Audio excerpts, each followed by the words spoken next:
So, good morning everyone.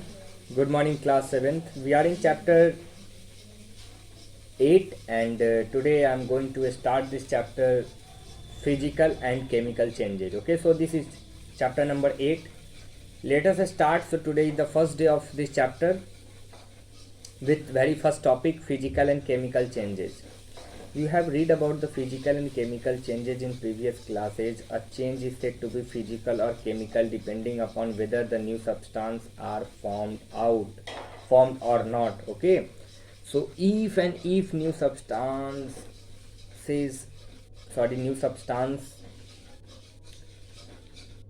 are formed, then it is said to be chemical change, or if new substance are not formed, then it's said to be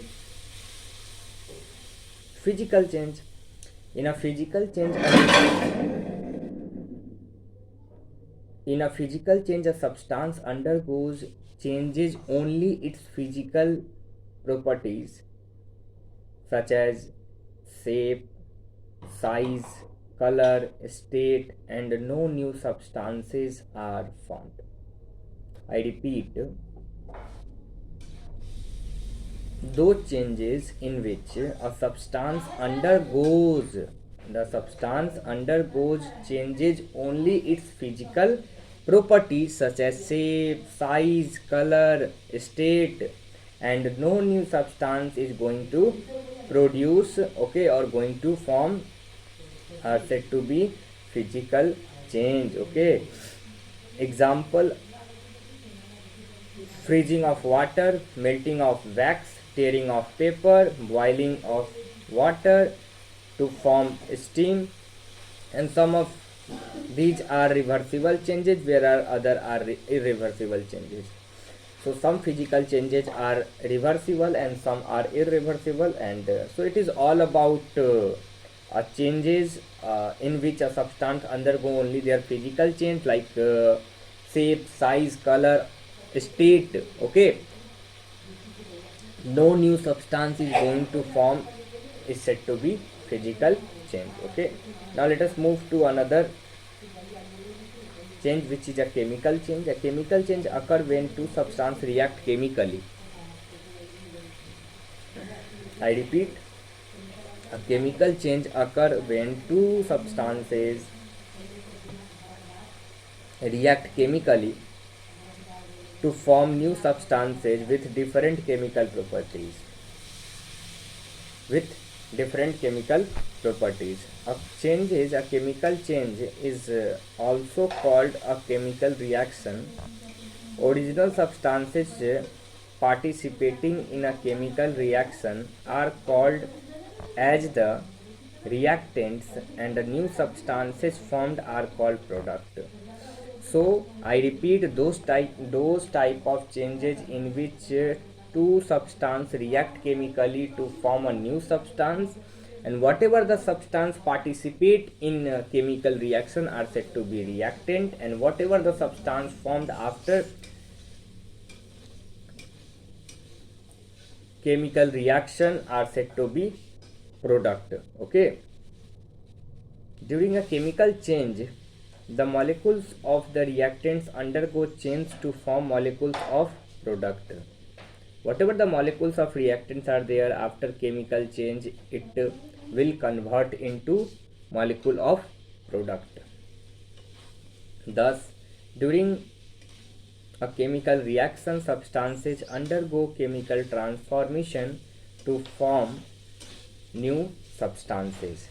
Okay, chemical reaction take place around us all the time. If you observe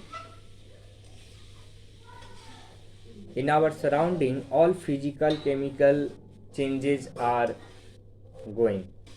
Okay, so take place: burning of fuel, cooking of food, rusting of iron, process of photosynthesis,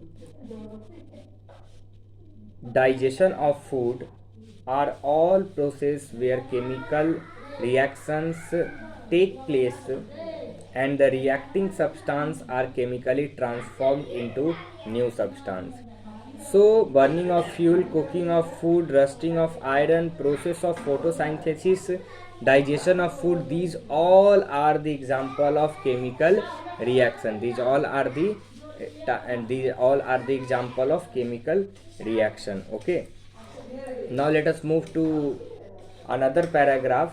Scientists study the properties of substances and the chemical reactions they undergo in laboratories, and this study of properties of substances is used by scientists and technologists to improve the quality of substance and to make new substance.